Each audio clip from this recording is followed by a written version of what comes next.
सिद्धिविनायक महाराज की जय, सद्गुरुनाथ महाराज की जय।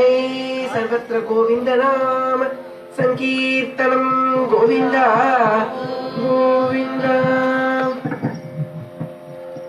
श्रुत्वा गुणान् भुवन सुंदर शृण्वतां ते निर्विश्य कर्ण विवरैर्हरतुङ्गतापम्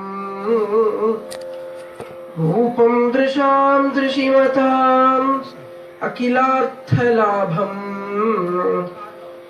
त्वय्यच्युता विशति चित्तपत्रफं मे। कात्वा मुकुन्द महती कुलशीलरूप विद्यावयो द्रविणधाम अभिरामतुल्यम्।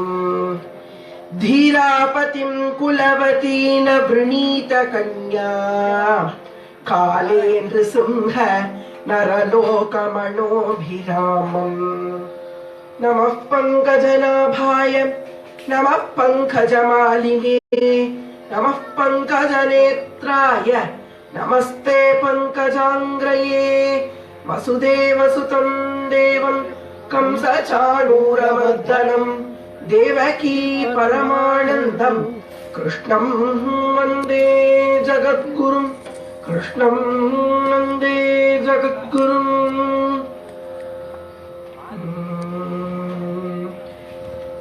बलसमेध बलानुगतो भवान् पुरमगागत भीष्मकमानितः। द्विजसुतं त्वदुपागमवादिनं धृतरसादरस प्रणनामस। सर्वत्र गोविंद नाम संकीर्तनम, गोविंद गोविंद। சத்குருநாதராகிய நம்மளுடைய மாயா ஃபவுண்டேஷனுடைய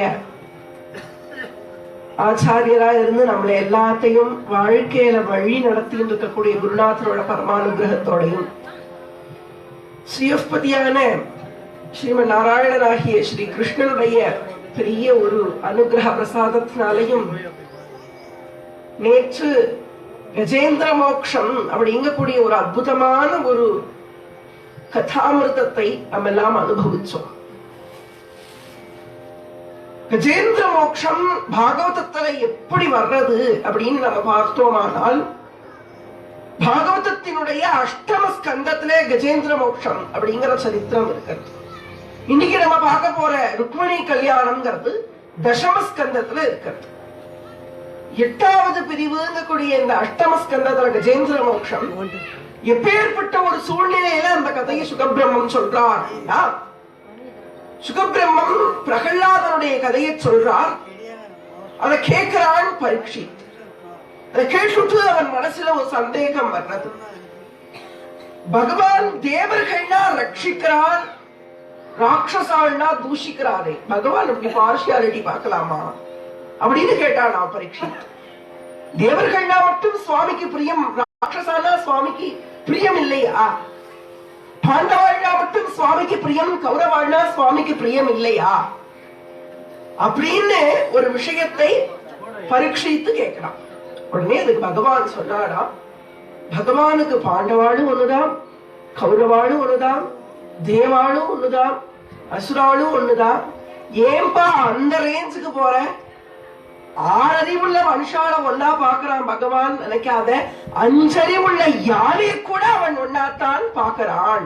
பகவானுக்கு எந்த விதத்திலையும் இவா பெருசு இவா கீழே அப்படிங்கக்கூடிய அந்த பார்ஷியாலிட்டிங்கிறது கிடையாது அப்படிங்கிற ஒரு விஷயத்தை சொல்றதுக்காகவே அந்த கஜேந்திர மோட்சம்ங்கிற ஒரு சரித்திரத்தை பரீட்சித்துக்கிட்ட சுகபிரமம் சொல்றதா ஸ்ரீமத் பாகவதத்துல அப்படி அமைஞ்சிருக்க.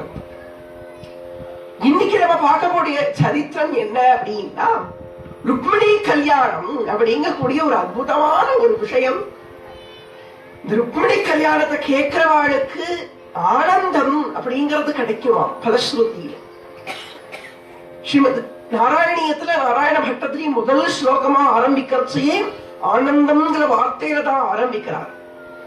ஆனந்தம் அப்படிங்கிறதுக்கும் சந்தோஷம்ங்கிறதுக்கும் என்ன வித்தியாசம் அப்படின்னா, சந்தோஷம்ங்கிறது முடியக்கூடியது. சந்தோஷத்தோட ஆரம்பம் என்ன இருக்கும்? சந்தோஷத்துக்கு முன்னாடி என்ன இருக்கும்னா துக்கம் இருக்கும்.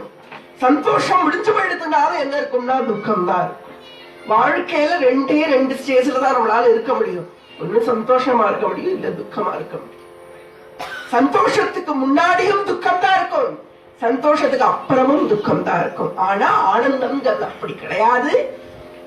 ஆனந்தம் அப்படிங்கிறது நிலையான சந்தோஷம், அதுக்கு முடிவுங்கிறதே கிடையாது.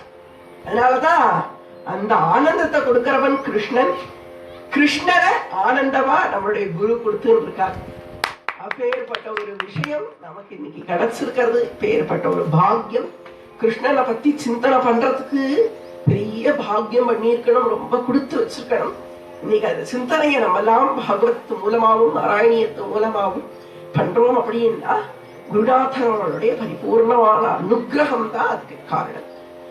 சாந்திரானந்தாவபோதாத்மகம் அனுபமிதம் காலதேசாவதீப்யா நிர்முக்தம் நித்யமுக்தம் நிகமசத சஹஸ்ரேன நிர்பாஸ்யமானோ அஸ்பஷ்டம் திருஷ்டமாத்ரே புனருரு புருஷார்த்தாத்மகம் பிரம்மதத்வம் தத்தாவத் பாதி சாக்ஷாத் குரு பவனபுரே அந்தபாக்யம் ஜனானாம்.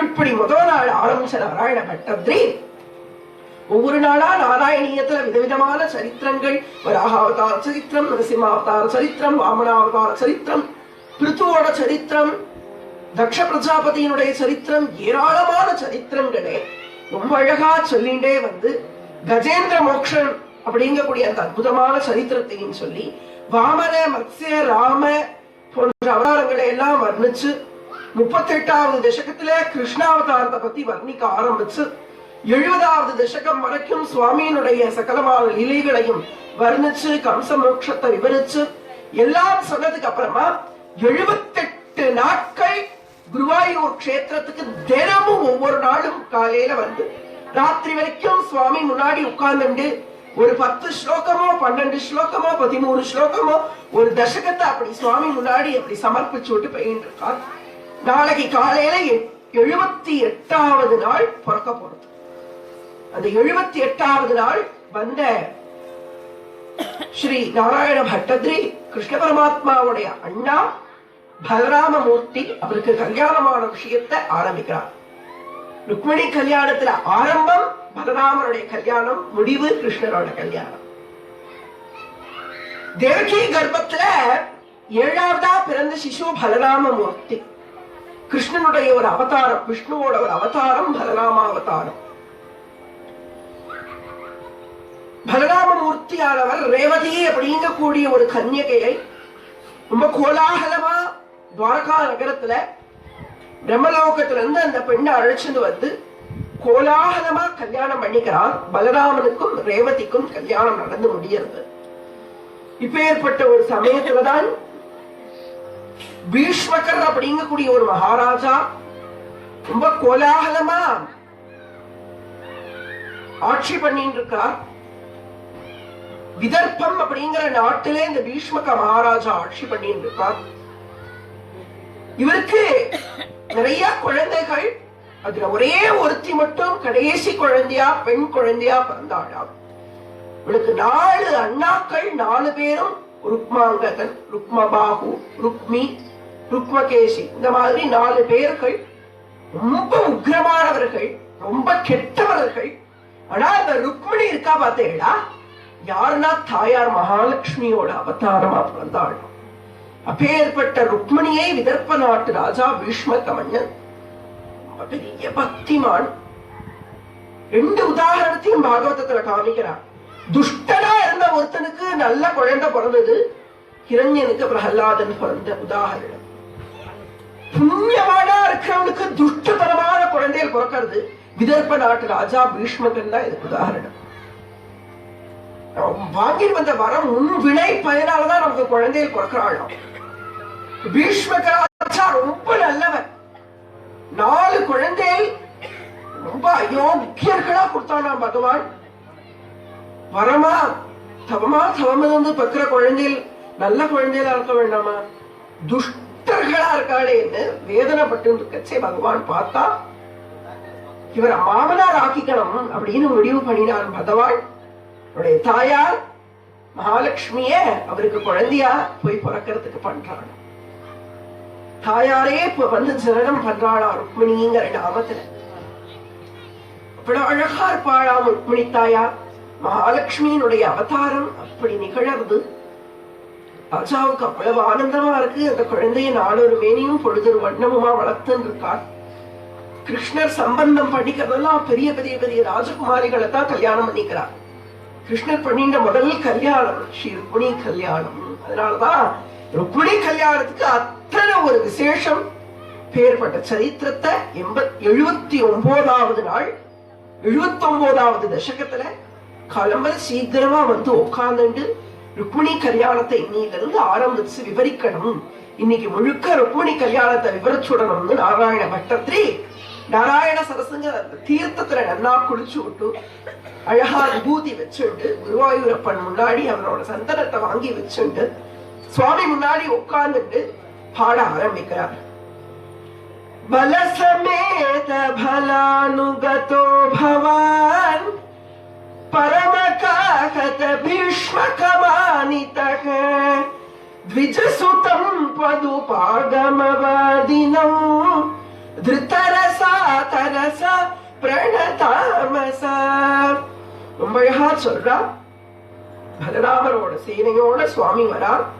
பீஷ்மக மகாராஜா சுவாமிய வரவேற்று கொண்டாடிட்டு இருக்கக்கூடிய ஒரு சமயத்துல ருக்மிணியானவள் பகவானே முதல் தடவை பார்க்கக்கூடிய ஒரு தரிசனம். சுவாமியினுடைய காட்சி கிடைக்கிறது.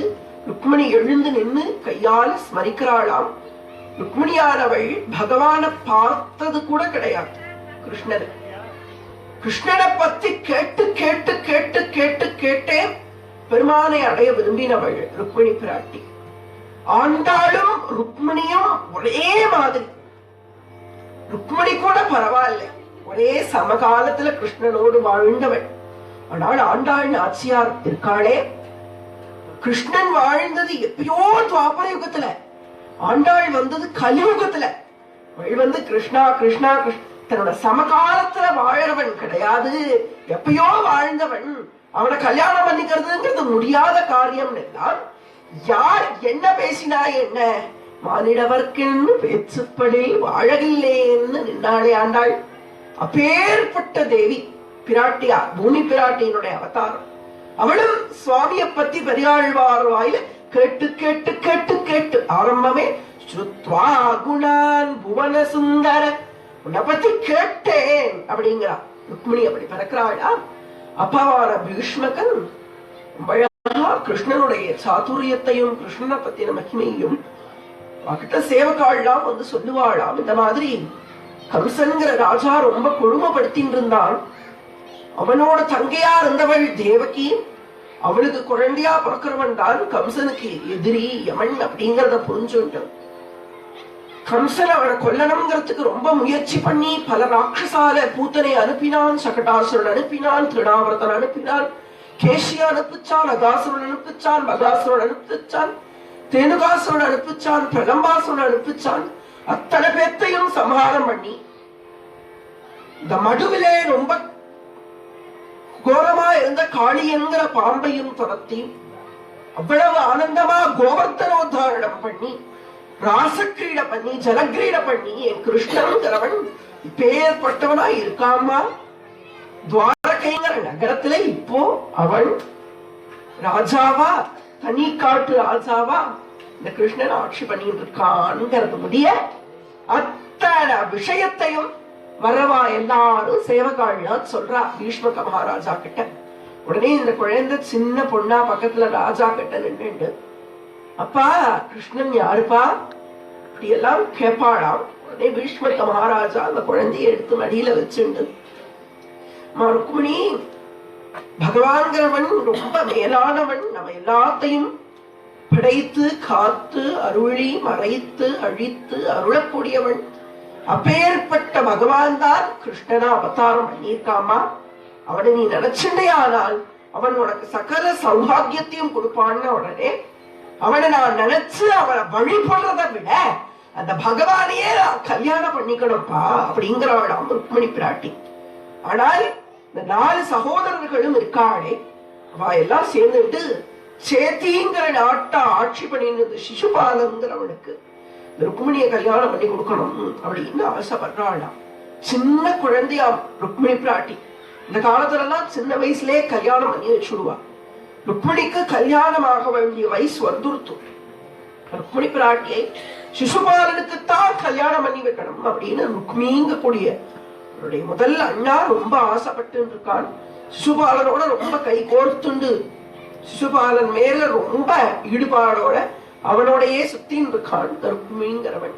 சிசுபாலன் யாருன்னு பார்த்தோமானால் வைகுண்ட லோகத்துல ஜெய விஜயாளா இருந்தவாடே இப்போ சிசுபாலனாவும் தந்தவத்ரன்கிற ராட்சசனாவும் பிறந்திருக்காளாம் சகோதரர்களாவே.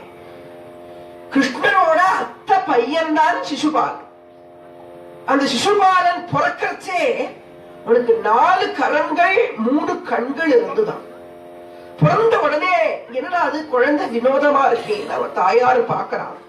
ஒரு அசரீர வாக்கு கேட்கறது, இந்த குழந்தைய வாத்துக்கு வர்றவா எல்லார் கையிலையும் நீ குடு. யார் கையில போன உடனே இந்த 3 கண்ணும் எக்ஸ்ட்ராவா இருக்கக்கூடிய அந்த 2 கையும் மறையறதோ அவாதான் உன் மகனை கொல்ல போறா அப்படின்னு சொல்லுவேன். உடனே என்ன பண்ணினாலா, வர்றவா எல்லாத்துக்கிட்டையும் குழந்தைய கொடுக்கறா. ஆசையா குழந்தைய வாங்கிக்கிறா. ஏன்னா 2 கை 2 காலோட இருக்கிற குழந்தைய பாக்குறதுக்கே எல்லாரும் கூட்டம் கூட்டமா போறோம். அது 3 கண் 4 கையோட இருக்கிற குழந்தையாச்சு. அதை வாங்கி எல்லாரும் பாக்குறா. அப்போ எல்லாரும் பார்த்துட்டு போனதுக்கு அப்புறம் சாயந்தரமா பொறுமையா மாமிய பாக்குறதுக்காக கிருஷ்ணர் வரா. வந்த உடனே இந்த குழந்தைய பார்த்து அவ்வளவு ஆனந்தமா இந்த கிருஷ்ணர கிட்ட குழந்தைய கொடுக்கிறாள். பகவான் ஆசையா கையில வாங்கி அணைச்சுக்கிறார். அந்த க்ஷணம் என்ன எடுத்தா, இந்த குழந்தைக்கு எக்ஸ்ட்ராவா இருந்த 1 கண்ணு, எக்ஸ்ட்ரா வந்த 2 கை எல்லாம் போயிடுதான். உடனே பார்த்துட்டா ஐயோ கிருஷ்ணன் தான் இந்த குழந்தைய கொல்ல போறான் புரிஞ்சு. உடனே கேட்டாளா, சுவாமி பகவானே நீதான் எல்லாத்தையும் காப்பாத்தின்னு இருக்க, நீ பகவான்ங்கிறது எனக்கு தெரியும். என் குழந்தை பிறந்த கிரக நிலைகள்லாம் சரியில்லை, துஷ்ட குழந்தையா போறது, சகவாசம் சரியில்லாம போறது. அந்த குழந்தை பண்ற அபராதங்களை எல்லாம் நீ பொறுத்துக்கணும். அவன் எத்தனை தப்பு பண்ணினாலும் நீ பொறுத்துக்கணும். உடனே என் முன்னாடி அவன் பண்ற 100 தப்புகளை நான் பொறுத்துக்கிறேன்னு பகவான் வாக்கு கொடுத்துடுறான். ஆனா கிருஷ்ணன் என்னன்னா சத்தியசந்தன் சுவாமி. ஒரு வாக்கு கொடுத்தான்னா மீற மாட்டான். நான் காப்பாத்துறேன் அப்படின்னு சொல்லி ஒரு சத்தியத்தை பண்ணிட்டு பகவான் கிளம்புறார். அவளுக்கா மனசு தாங்க மாட்டேங்கிறது. பெத்த மனம் இல்லவா, ஐயோ நம்ம குழந்தைய இவனே கொல்ல போறானே அப்படின்னு வேதனையிலேயே இருக்காளாம். பகவான் சிசுபாலன் லட்சம் தப்பு பண்ணினாலும் பொறுத்துட்டே இருந்தாலும், எத்தனை பேர் முன்னாடி எத்தனை தடவை தன்னை இழிவா பேசினாலும் அதை பொறுத்துக்கிறானாம் பகவான். பின்காலத்துல ராஜசூய யாகம் பண்ற சமயத்துலதான் தர்மசேனனுடைய அந்த பீடத்துல வச்சு சிசுபால வதம் பண்றான் பகவான். தர்மம் நிலப்பெற்று இருக்க வேண்டிய இடத்துல அதர்மத்தை அழிக்கணும் ஒண்ணு, அதுக்காக சிசுபாலனை கொல்றான் பகவான். அப்பேற்பட்ட ஒரு சிசுபாலன் ஒரு துஷ்டன், அவனுக்கு போய் ருக்மிணிய கல்யாணம் பண்ணி கொடுக்கணும் அப்படின்னு எல்லாரும் முடிவு பண்ணிட்டாளாம். இந்த ஒரு விஷயத்துலதான் ருக்மிணி பயங்கரமான கொடியவன், அவன் சிசுபாலனுக்கே கல்யாணம் பண்ணி கொடுப்பேன்னு சொல்ல ருக்மிணி தாயார் பகவானுடைய ரூபங்களை எல்லாம் இதுவரைக்கும் தான் கேட்ட கதைகளை எல்லாம் பாக்குறாளாம், நினைச்சு பாக்குறாளாம். இவா இந்த ஊர்ல இன்னொரு விஷயம் என்னன்னா, இந்த மாதிரி சத்சங்கங்கள் நடக்குமா ருக்மிணியோடைய ஊர்ல விதர்ப்ப தேசத்துல. சத்சங்கத்துக்கு ஒரு ஆச்சாரியர்கள்லாம் பெரிய மெத்த படிச்சவாழ்லாம் உபன்யாசம் பண்ற சமயத்துல அதெல்லாம் கேட்டு கேட்டு கேட்டு கேட்டு பகவானுடைய குணங்களின் பேர்ல தான் அவளுக்கு ஈடுபாடு வந்ததே தவிர ஒரு ரூப சௌந்தர்யம் அழகு அப்படிங்கறதெல்லாம் அழிஞ்சு போகக்கூடிய ஒண்ணு. பாக்குறதுக்கு அழகா இருக்கா அப்படின்னா எத்தனை நாள் அப்படியே அழகா இருந்துட போறா? ஒரு சின்ன வயசுகள்ல வேணா அழகா இருக்கலாம், வயசாக ஆக ஆக முதுமை வர வர வர வர வர எல்லாம் அழகெல்லாம் போயிடுறது. ரூப சௌந்தரியத்துக்காக ருக்மிணி ஒன்னும் பார்க்கலை கிருஷ்ணனே. அவ கூப்பிடுறா, புவன சுந்தர புவன சுந்தரன்னு சொல்றா. உலகத்திலேயே அழகானவன்னா பகவான் ரூபத்துல மட்டும் அழகானவன் கிடையாதுப்பா, குணத்துல அழகானவன் அப்படின்னு சொல்றான். அதுக்காகத்தான் ருக்மிணி பிராட்டியார் கண்ணன் மேலே ஆசை கொண்டு கிருஷ்ணனையே நினைச்சுண்டு அவனுடைய அவதார லீலைகளை எல்லாத்தையும் மனசுல நினைச்சுட்டே இருக்காளாம். இவ்வளவு ஆனந்தமா இருக்கு. பகவான் எப்பேற்பட்டவன், தேவகியுடைய கர்ப்பத்துல பிறந்து வசுதேவாளுக்கும் தேவகிக்கும் ஒரு பரமானந்தத்தை கொடுத்த அந்த பகவான் அல்லவா அப்படின்னு அவனுடைய குணங்களை எல்லாத்தையும் நினைச்சுண்டு நாராயண பட்டதிரி சொல்றாரு, உன்னோட குணத்தை யாரெல்லாம் நினைக்கிறாளோ வாழலாம் ரொம்ப சிரேஷ்டமா இருப்பா. நேற்றுக்கே நம்ம பார்த்தோம் 3 தியானங்கள், நாம தியானம், ரூப தியானம், குண தியானம்னு. ருக்மிணி என்ன தியானம் பண்ணினாளா? குண தியானம் பண்ணினாள். 7 ஸ்லோகங்களை பண்றா ருக்மிணி தாயா. இந்த லோகத்துல முதல்ல தன்னுடைய மணாளனுக்காக எழுதப்பட்ட கடிதம் ருக்மிணி சந்தேஷம். ருக்மிணி தான் முதல்ல எழுதுறா. அவ எழுதுறா, 7 ஸ்லோகங்கள் எழுதுறாளாம். சுவாமியினுடைய குணங்களை வருஷிக்கிறாளாம். அப்படி இந்த 7 ஸ்லோகத்தை யார் ஒருத்தர் பாராயணம் பண்றாளோ அவ கிரக நிலைகள் எவ்வளவு மோசமா இருந்தாலும் கிருஷ்ணனோட அனுகிரகத்தால் அவளுக்கு கண்டிப்பா கல்யாணம் ஆகும் அப்படின்னு சொல்லி ஒரு பலஸ்ருதிய சொல்றா. பேர்பட்ட விஷயம் ஸ்ரீ ருக்மிணி கல்யாணம். புவனகாந்தமவேக்ஷ்ய பவத்வபுஹு நிருபசுதஸ்ய நிஷம்ய சேஷ்டிதம் விபுலகேதஜுஷாம் புரவாசினாம் சருதிதைருதிதைரகமன்னிஷாம். எவ்வளவு அழகா சொல்றாளாம். ருக்மிணியினுடைய இரவுகள் பகவான பத்தியே நினைச்சுட்டு இருக்கா. அவளுக்கு 2 கவலைகள். ஒண்ணு, கிருஷ்ணர் நமக்கு கிடைக்க மாட்டாரோங்கிற கவலை. கிருஷ்ணர் கிடைக்காட்டி கூட எப்படியோ பிரம்மச்சாரணியா கூட வாழ்ந்துடலாம். ஆனா இந்த சிசுபாலன் கிட்ட போயிட்டோமானா தப்பிக்க வேண்டி வந்துடுமே. சிசுபாலனுக்கு நம்ம கல்யாணம் பண்ணி வச்சுடுவாளோ அப்படிங்கிற கவலையா. இந்த 2 கவலையோடையும் ருக்மிணி பிராட்டி அழுது புலம்புறாளாம், வேதனைப்படுறாளாம். பகவான் அடையணுமே, கிருஷ்ணனை அடையணுமே அப்படின்னு ரொம்ப பரிவேதனைப்பட்டு மனசோட அழுதுண்டு அப்படியே பாக்குறாளாம். யாராவது வராளா, என்ன பண்ணலாம் அப்படின்னு பார்த்துட்டு இருக்க சமயத்துல கீழே ஒரு பிராமணவத்தவர் அப்படி நடந்து போயின்னு இருக்காராம். அவரை கூப்பிட்டாளாம் ராத்திரி நேரத்துல. உடனே அந்த பிராமணோத்தவர் மேல படி ஏறி வரா ருக்மிணியினுடைய அந்தப்புறத்துக்கு. யாராவது ஒருத்தர் போய் அந்தப்புறத்துக்குள்ள விடுவாளான்னா ஒரே ஒரு ஆண்மகன் கூட பீஷ்மகர் மகாராஜாவை தவிர ருக்மிணியோட அந்தப்புறத்துக்குள்ள போனது கிடையாதாம். இந்த அந்தரா அவர் அழைச்சுன்னு வராளாம். நமஸ்காரம் பண்றாளா, எங்க அப்பாவை தவிர வேற யாரும் வந்தது கிடையாது, நீங்க எங்க அப்பா மாதிரின்னு கால்ல விழறாளாம். யார் அந்த அந்தனர் அப்படின்னா, சாட்சாத் பகவான் தினமும் சுமந்துட்டு இருக்காரே கருடாழ்வார், அவரே பெருமாளோட பிராட்டியை சேர்த்து வைக்கிறோங்கிறதுக்காக ஒரு பிராமணோத்தமனோட ரூபத்தை எடுத்துன்னு வரார். நமஸ்காரம் பண்றார் ருக்மிணி. அப்படியே அந்த பாதத்தை தூக்கி தன்னோட சிரசு மேல வச்சுக்கிறாளாம். சுவாமி, என்னோட பதி நான் லக்ஷ்மி, என்னோட பதி மகாவிஷ்ணு, ரெண்டு பேரையும் சேர்த்து வைக்க வேண்டியது உங்களோட பணி. எனக்காக நான் கொடுக்கறத என்னோட சுவாமி கிட்ட போய் படிங்கோ அப்படின்னு சொல்றா. உடனே வந்து நாளைக்கு காலையிலக்குள்ள எழுதி வைமா, நான் வந்து வாங்கிக்கிறேன் என்ன. உடனே ருக்மிணி என்ன பண்ணினாரா, தன்னோட மனசுல இருக்கிற அத்தனை விஷயத்தையும் அப்படியே ஒரு கடிதமா எழுதிவிட்டாளாம் பகவான் கிட்ட. அந்த விஷயத்தை தான் முக்கியமா இன்னைக்கு நம்ம பார்க்க போறோம். 7 ஸ்லோகங்கள், ஸ்ரீ ருக்மிணி சந்தேஷம் அப்படின்னு பேர். பாகவதம் அவ்வளவு அழகா சொல்றது இந்த 7 ஸ்லோகத்தையும். இந்த 7 ஸ்லோகத்துல இல்லாத விஷயமே இல்ல. சரணாகத்தியோட மொத்த தத்துவமே இவ்வளவுதான். அவ்வளவு அழகா சொல்ற.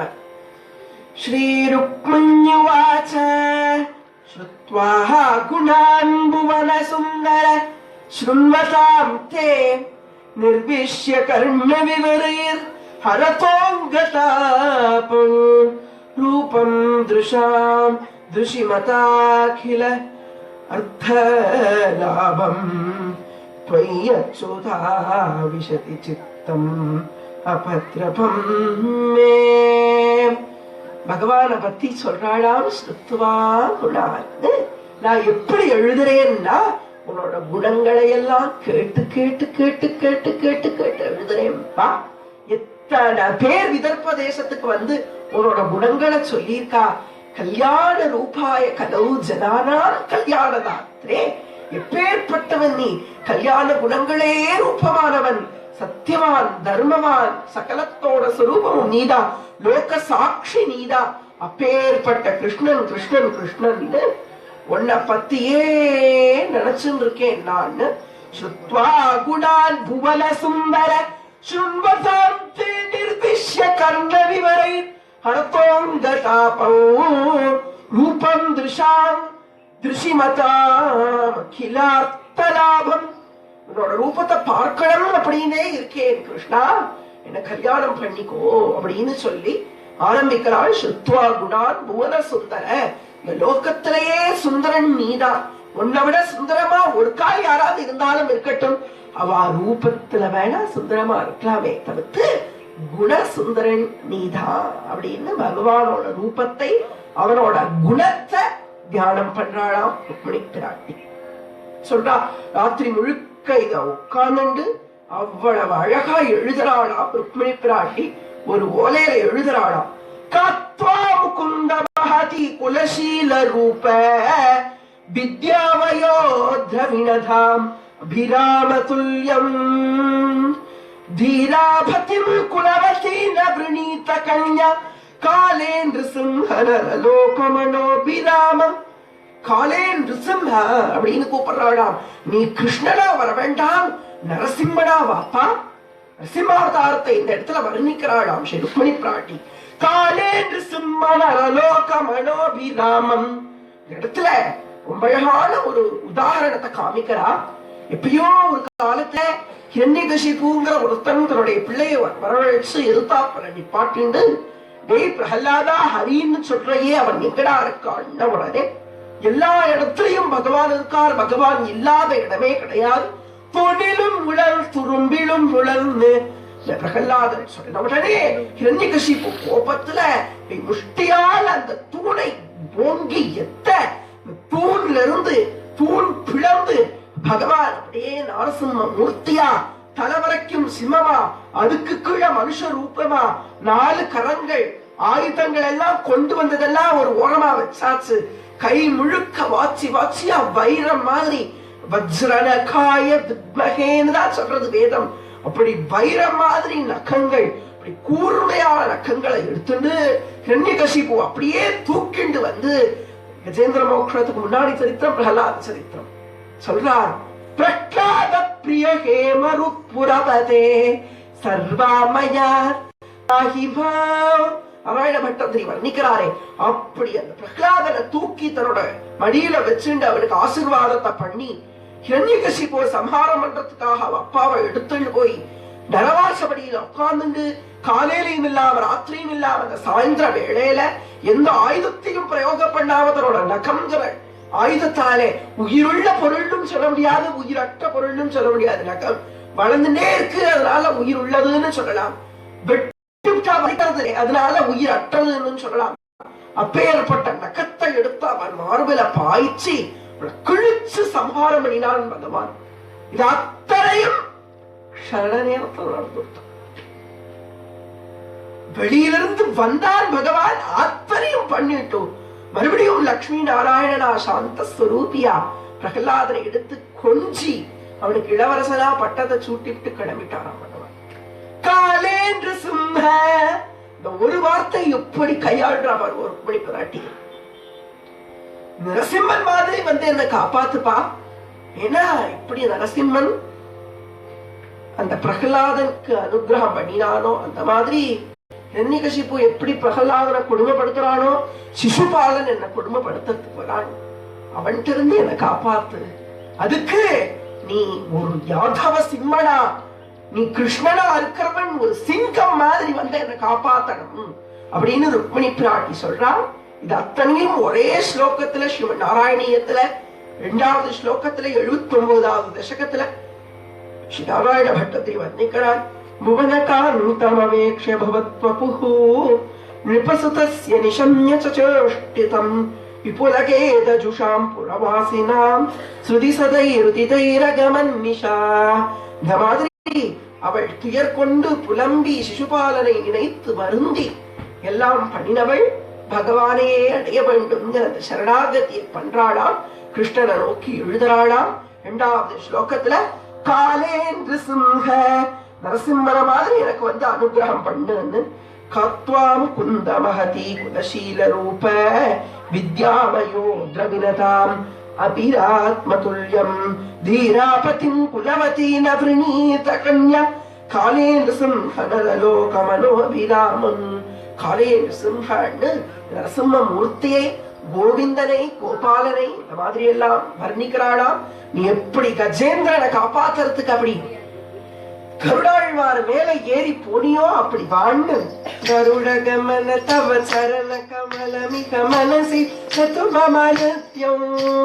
கருடகமன தவ சரண கமல மனசில சதுமமனத்ய மனசில சது நித்யம் மம தாபம் ப குருதேவ மம பாபம் ப குருதேவ.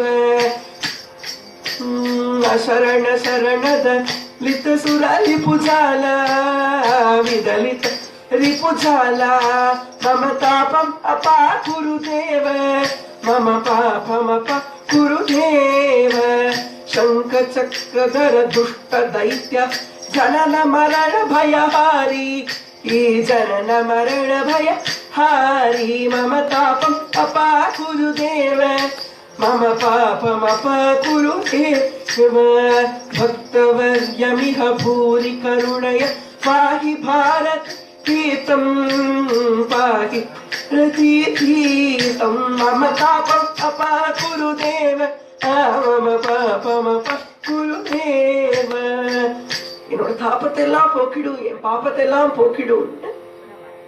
ருக்மிணி பிராட்டி கதறி கதறி எழுதுறாளாம் சுவாமி கிட்ட, பகவானே என்ன வந்து காப்பாத்து, கிருஷ்ணா கிருஷ்ணா கிருஷ்ணா கிருஷ்ணான்னு உன்னோட நாமத்தை சொல்லிண்டே இருக்காளாம். மே பவான் கலுவிருத்த பதிரங்கஜாயா மாத்ரா மாத்மார்பிதஸ்ச பவதோத்ர விபோ விதேஹி மா வீரபாகம். நாம் வீரபாகம், வீரனுக்குன்னு இருக்கப்பட்டவள் நான். மா வீரபாகம் அபிவர்ஷது சைத்ய ஆராது கோமாயுவன் மிருகபதேகே பலிம் அம்புஜாக்ஷ. கிருஷ்ணா குருவாயூரப்பா, ஒரு சிங்கம் இருக்கு, ஒரு கூண்டுல அடைச்சு வச்சிருக்காளாம் ஒரு சிங்கத்தை. சிங்கத்துக்கு உணவு வைக்கணும் அப்படின்னுட்டு இந்த சூழ எல்லாம் சிங்கம் வச்சிருக்காளே, இந்த கூண்டுல திறந்து விட்டு சிம்மத்துக்குன்னு ஒரு பலி அதுக்கான ஒரு உணவை அப்படி வைக்கிறாளாம். அப்படி வைக்கிற சமயத்துல எத்தனை மிருகங்கள் அங்க நின்னாலும் அது எல்லாத்தையும் துரத்திட்டு எப்படி அந்த பலிய போய் சிம்மம் சாப்பிடுறது. அந்த மாதிரி நான் இந்த சிம்மத்துக்குன்னு வைக்கப்பட்ட உணவு நீ எங்கேயோ துவாரக்கையில இருக்கன்னுட்டு ஒரு குள்ளநரி வந்து இந்த உணவை சாப்பிடலாமா குருவாயூரப்பா? சிங்கத்துக்கான உணவை ஒரு குள்ளநரி வந்து அபகரிச்சுட்டு போயிடலாமா? சிசுபாலன் அந்த மாதிரி குள்ளநரி பெரிய கொடியவன், துஷ்டன். அவனுக்கு போய் நானா அவன் போய் என்ன கல்யாணம் பண்ணிக்கணுமா? நீ அல்லவா என்ன அனுபவிக்கணும்? நான் சிங்கத்துக்கான உணவு அல்லவா? என்ன ஒரு சிங்கம் தானே வந்து கல்யாணம் பண்ணிக்கணும். ஒரு குள்ளநரிக்கு போய் நான் மனைவியாவேனா? நீ நரசிம்மம், நீ வந்து என்ன கல்யாணம் பண்ணிக்கோ அப்படின்னு. கிருஷ்ணனா நீ வராதே, நரசிம்மனா நீ வா. ஏன்னா நரசிம்மமூர்த்தியினுடைய வைபவத்தை இந்த ஒரு ருக்மிணி கல்யாண விசேஷத்துல சொல்றாள் அவள். நரசிம்மாவதாரம் மாதிரி டயமுக்கு வந்த அவதாரம் வேற எதுவும் கிடையாது. வாமனாவதாரம் பண்ணினான் பகவான். பொறுமையா பூணல் போட்டு எல்லாத்தையும் வர சொல்லி கிஃப்டா வாங்கிட்டு எல்லாத்தையும் வச்சுட்டு பொறுமையா வந்து மகாபலிக்கு அனுகிரகம் பண்ணினார் வாமன அவதாரத்தை.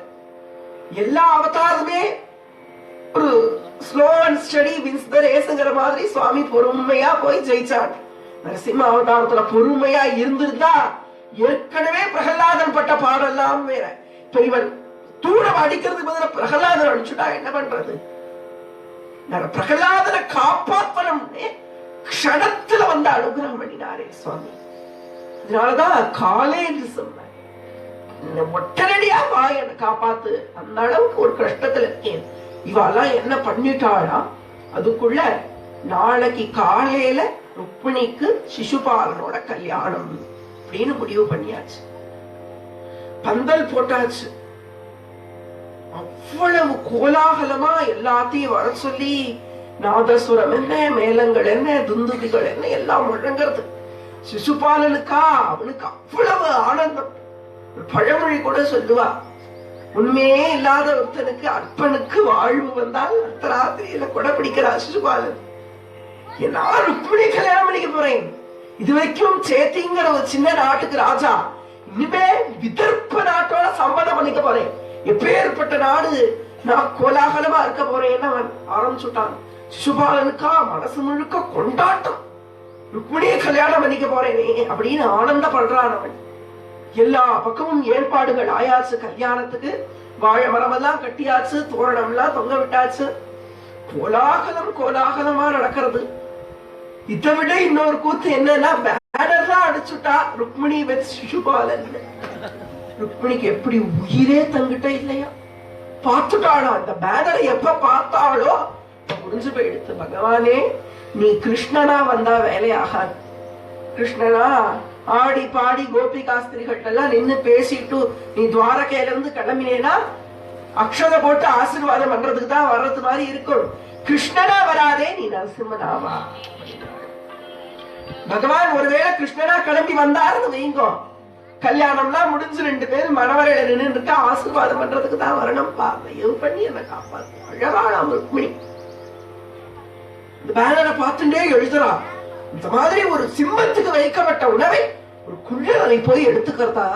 கிருஷ்ணா என்ன காப்பாத்து அப்படின்னு 3வது ஸ்லோகத்துல சொன்னாள். இன்னும் பகவான் அவ்வளவு அழகா வர்ணிக்கிறாளாம். உத்தேஷ்டதத்த நியமவ்ரத தேவ விப்ர குர்வர்ச்சனாதிபிரலோ பகவான் பரேஷக ஆராதிதோ யதி கதாக்ரஜ யத்யபாணிம் கிருண்ணாது மேல தமகோஷ சுதாதயோன்யே. பகவானே, சிசுபாலன் என்ன அடைஞ்சுடாம என்ன காப்பாத்து. பகவானே, உங்ககிட்ட எத்தனை விஷயம் இருக்கு. ஐஸ்வர்யத்துல நீ சிரேஷ்டன், குணத்துல நீ சிரேஷ்டன், பக்தி பண்றவாளுக்கு அனுகிரகம் பண்றதுல நீ சிரேஷ்டன், மோட்சத்தை கொடுக்கறதுல நீ வல்லவன், சகலத்திலையும் உத்தமனா இருக்கக்கூடிய நீ இருக்கிற சமயத்துல உன்னையே அடையணும்னு நான் இருக்கேன். ஆண்டாள் நாச்சியார் என்ன ஒரு பக்தி பண்ணினாலோ திருப்பாவேல, அதே பக்திய ஆண்டாள் 30 பாசுரத்துல பண்ணின அந்த பக்திய 7 ஸ்லோகத்துல பண்ணிவிட்டாளாம் ருக்மிணி பிராட்டி. அத்தனை அற்புதமா ஆண்டாள் நாச்சியார் ஒவ்வொரு பாசுரத்திலையும் ஒவ்வொரு படியா ஏறி ஏறி ஏறி ஏறி பகவான் அடையறதுக்கான படிதான் திருப்பாவை. போன மாசம் முழுக்க நம்ம எல்லாம் அனுபவிச்சோம் இந்த திருப்பாவை. அவ்வளோ ஒரு அற்புதமான பாசுரங்கள். இதுல சொல்றா பகவான 29வது பாசுரத்துல ரொம்ப அழகா பாடுறா. சிற்றஞ்சிறுகாலே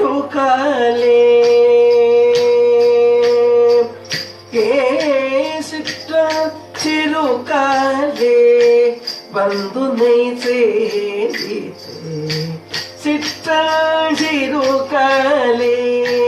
வந்துனை சேரித்து முற்றாமரை அடியே போற்றும் பொருள் கேளாய் முற்றாமரை அடியே போற்றும் பொருள் கேளாய் பெற்றோமே தோணோ குலத்தில் பிறந்து நீ குற்றவலங்களை கொள்ளாமல் போகாது இச்சை பறை கொள்வார் அன்று காண்போவில் எத்தைக்கும் 7 பிறவி தன்னோடுற்றோமே ஆவோம் உமக்கே நாம் ஆற்றிவோம் மற்ற நம் காமங்கள்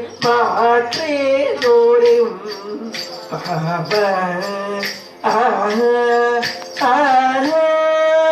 எற்றைக்கும் 7 பிறவிக்கும் தன்னோடுற்றோம். என்ன வார்த்தை பாருங்க. ஆண்டாள் சொன்ன அதே விஷயத்தை இந்த ஸ்லோகத்துல சொல்றா. எத்தனை ஜென்மம் எடுத்தாலும் கண்ணா உனக்காக காத்துட்டே இருப்பேன். ருக்மிணியானவள் தன்னுடைய அப்பாவோட உதவியை நாடி இருக்கலாமே. பீஷ்மக மகாராஜாவோட அனுகிரகத்தினால எப்படியாவது கிருஷ்ணனை வரவழைச்சு கல்யாணம் பண்ணி இருக்கலாமே. பீஷ்மகர்ட்ட கெஞ்சி இருக்கலாமே. நான் பீஷ்மகர் மாதிரி ஒரு பக்தர் கிடையாது. பிரத்யாத நாரத பராசர புண்டரீக வியாசாம்பரீஷ சுக சௌனக அவளோட பீஷ்மகனை கொண்டு போய் வைக்கிறா. அப்படின்னா எவ்வளவு பெரிய பக்தா பாருங்க பீஷ்மக மகாராஜா. அவரால அவர் பையனுக்கு முன்னாடி பேச முடியல. திருதராஷ்டிரன் மகாபாரதத்துல என்ன தப்பு பண்ணினானோ அதே தப்ப பீஷ்மகன் பாகவதத்துல பண்ண. புத்திரன் மேல அன்பு வைக்கிறான். இந்த புத்திர பாசம்ங்கிறது சாதாரண விஷயம் கிடையாது. 10 மாசம் சுமந்து பெத்த அந்த குழந்தை மேல பாசம் வச்சால் அன்பு வச்சால் கடைசியில் அந்த குழந்தை என்ன சொன்னாலும் கேட்கிற மாதிரி அவனுக்கு அடிமை ஆயிட்டான் பீஷ்மகன். அப்பா என் தங்கைக்கு நீ ஒன்றும் சுயம்பரம்லாம் நடத்த வேண்டாம்.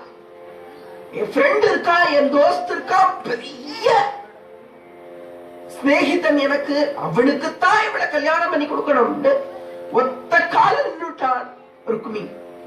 அதனாலதான் பீஷ்மகனால எதிர்த்து பேச முடியல ஒரு வார்த்தை. ருக்மிணி கெஞ்சி பாக்குறா, அப்பா இது வேண்டாம்ப்பா, ஒரு சுயம்பரத்தை அரேஞ்ச் பண்ணுங்க, எல்லா நாட்டு ராஜாவும் வருவான், என் கண்ணனும் வருவான். அப்போ அந்த மாலை எடுத்து அவன் கழுத்துல சாத்தி மரணம் 1000 சூழபலம் செய்து நாரணன் நம்பி கைத்தலம் பற்றுவேன் அப்படிங்கிறா ருக்மிணி. அதெல்லாம் கேட்கல. ருக்மி வந்து கொன்னுடுவேங்கிறான். மரியாதையா சிசுபாலனை கல்யாணம் பண்ணிக்கோ அப்படின்னு ரொம்ப கொடுமைப்படுத்துறானா அவ அண்ணா. பகவான் பார்த்துட்டே இருக்கார். இது என்ன சுவாமிக்கு தெரியாதா? லோகத்தையே வழி நடத்துறவன். ஒரு அணு அசையறதுனா கூட அது கிருஷ்ணனாலதான் அசையறது. அவனுக்கு தெரியாதா ருக்மிணியோட மனசு? பகவான் துவாரகையில இருந்து பாக்குறானா. இந்த 7 ஸ்லோகத்துக்காக கிருஷ்ணன் வெயிட் பண்ணினானாம். பகவானுக்கு தெரியாதா ருக்மிணி படுற கஷ்டம்? உடனடியா கூப்பிடாம வந்த அனுகிரகம் பண்ணிருக்கலாமே. அப்படின்னா பகவான் இந்த 7 ஸ்லோகம் சொல்ல மாட்டாளா? என்ன ஒரு தடவை கிருஷ்ணான்னு கூப்பிட மாட்டாளான்னு வெயிட் பண்ணினானா. அந்த நிலையில தான் இப்ப நம்ம இருக்கோம். நேத்திக்கு பார்த்தோம் கஜேந்திரனோட நிலைமையில நம்ம எப்படி இருக்கோம், சம்சார சாகரத்துல சிக்கின்னு இருக்கோம்னு பார்த்தோம். ருக்மிணி மாதிரியான ஒரு நிலையில நம்ம எல்லாம் இருக்கோம். ஏன்னா நம்ம எல்லாத்துக்குமே ஆசை இருக்கு. கிருஷ்ணன் கிருஷ்ணன் அப்படின்னு ஒரு ஆசை இருக்கு. பகவான் அடையணும், மோட்சத்தை அடையணுங்கிற ஆசை இருக்கு. ஆனா அதுக்கு ஒரு அடி நாம எடுத்து வைக்கணுமே. ருக்மிணி இந்த 7 ஸ்லோகத்தை எழுதுற வரைக்கும் சுவாமி வரலையா, காத்துனே இருக்கணும் அந்த 7 ஸ்லோகம் எப்ப வரும்னு. அப்போ பகவான் இதே மாதிரி நமக்காக காத்து நிற்கார். ஒரே ஒரு தடவை குருவாயூருக்கு வரமாட்டானா? ஒரு தடவை கிருஷ்ணான்னு என்னை பார்த்து கூப்பிட மாட்டானா? கிருஷ்ணாய துப்பியம் நமஹான்னு என் பாதத்துல விழமாட்டானா? அப்படின்னு காத்துட்டே இருக்கா. நாராயண பட்டத்திரி அதே சிச்சுவேஷன்ல தான் இருக்கார். 100 தசகம் பாடி முடிக்கிற வரைக்கும் வியாதியை சரிப்படுத்தலையாம் பகவான். 100வது தசகம் முடிச்சு ஆயுடாரோக்கிய சௌக்கியம் முடிச்ச உடனே அந்த வியாதிகள்லாம் இருந்த இடம் தெரியாம பண்ணினான் பகவான். அப்போ பகவான கூப்பிடணும்ங்கிறத சொல்றதுதான் ருக்மிணி கல்யாணம். குரு ரொம்ப அழகா சொன்னார். திரௌபதிக்கு பகவான் அனுகிரகம் பண்ணின ஒரு விஷயத்தை பத்தி. திரௌபதி கூப்பிடுற வரைக்கும் அவ எல்லாத்தையும் நம்பினாளாம். திரௌபதியும் கஜேந்திரனும் ஒண்ணு. திரௌபதி புருஷால நம்பினா, அங்க இருக்கக்கூடிய ஆண்களை நம்பினா. கஜேந்திரன் தன்னுடைய மனைவிகளை நம்பினான். ருக்மிணி தன்னுடைய அப்பாவை நம்பினாள். ருக்மிணியோட அப்பா ருக்மி சொல்றதை கேட்டு வாயை அடைச்சுட்டார். இவரால பேச முடியல. இவளை கொண்டு போய் கிருஷ்ணனுக்கு பண்ணி வைக்கிறது முடியாதுன்னு அவ அப்பா முடிவு பண்ணிட்டார். கஜேந்திரனோட மனைவிமார்களும் குழந்தைமார்களும் எவ்வளவு முடியுமோ அவளை ட்ரை பண்ணா. ஆனா திரௌபதியோட கதையில யாராலையும் பேச முடியல. அவ புருஷாங்கிற அந்தஸ்தையே இழந்து, ராஜாங்கிற அந்தஸ்தையே இழந்து, அந்த வஸ்திரம் கூட இல்லாம 5 பேரும் அடிமை மாதிரி உட்கார்ந்து இருக்கான். மத்தவாளை நம்பி பிரயோஜனம் இல்லை. அதனால கஜேந்திரனும் ருக்மிணியும் திரௌபதியும் தன்னை நம்பினார்கள். நம்மளை காப்பாத்திப்போம் அப்படின்னு பார்த்தார்கள். கஜேந்திரன் எவ்வளவோ முயற்சி பண்ணினா முதல்ல கிட்ட இருந்து வெளியில வர்றதுக்கு முடியல. திரௌபதி எவ்வளவோ முயற்சி பண்ணினா துஷாசனனுடைய வீரத்துக்கு முன்னாடி அது சரிப்படலை. இந்த கதையிலையும் ருக்மிணி எவ்வளவோ முயற்சி பண்றா. நம்மளா எப்படியாவது பறந்து போயாவது கிருஷ்ணனை கல்யாணம் பண்ணிக்கணும்னு பாக்குறா. இவன் பயங்கரமான ஏற்பாடு பண்ணி வச்சிருக்கான், கோட்டை கட்டி வச்சிருக்கான். அதுல இருந்து ஒரு அடி வெளியில வைக்க முடியாத ருக்மிணியால அவ்வளவு பாதுகாப்பு பண்ணி வச்சிருக்கான் ருக்மிணி. இவன் வெளியிலேயே போக முடியாத மாதிரி ஒரு ஏற்பாடை பண்ணி வச்சிருக்கானே. இப்போ தன்னை நம்பியும் பிரயோஜனம் இல்லை. அப்போ வேற கத்தியே இல்லங்கும் போதுதான் பகவான நினைக்கிறோம் நம்ம. இந்த 3 கதையை எதுக்காக சொல்றா பாகவதத்துலன்னா, வேற கதியே இல்லங்கிற வரைக்கும் நீ ஏன் வெயிட் பண்ற? முன்னாடியே பகவான் நினைச்சுடலாமே. ஆனா நினைக்க மாட்டோம். அதுதான் மனுஷ புத்தி. பகவான் அந்த புத்தியோட தான் நம்மள நினைச்சிருக்கான். உனக்கு எப்ப கஷ்டம் வந்து யார நம்பினாலும் நீ காப்பாற்றப்பட மாட்டேங்கும் போதுதான் என்ன நீ நினைப்பேன்னு தான் பகவான் படைச்சிருக்கான். அதுதான் குரு சொல்றார், கடைசி வரைக்கும் ஏன் வெயிட் பண்ணி வெயிட் பண்ணி வெயிட் பண்ணி கடைசியில பகவான கூப்பிடுறேன், முதல்ல இருந்தே கூப்பிடு, அதான் பகவான் வருவார். அதுக்காகத்தான் இத்தனை கதைய பாகவதத்துல சொல்லி வச்சான். ருக்மிணி கூப்பிடுறாளா? உன்ன மாதிரி குணத்துல யாராவது வசந்தவா இருக்காளா? சுவாமி சிசுபாலன் இருந்து என்ன காப்பாத்துன்னு 4வது ஸ்லோகத்தை முடிச்சா, அடுத்தது 5வது ஸ்லோகத்துல பகவானே நீ என்ன விவாகம் பண்ணிக்கணும் அப்படிங்கிற விஷயத்த பத்தான் சொல்றான். இதுவரைக்கும் சுவாமியோட குணத்தை சொன்னா, சிசுபாலனுடைய அந்த ஒரு துஷ்டதனத்தை பத்தி சொன்னா, பகவான் தான் என்ன காப்பாத்தணும்ங்கிறத சொன்னா. 5வது ஸ்லோகத்துல எப்படி என்ன கல்யாணம் பண்ணிக்கணும் அப்படிங்கறத சொல்றான்.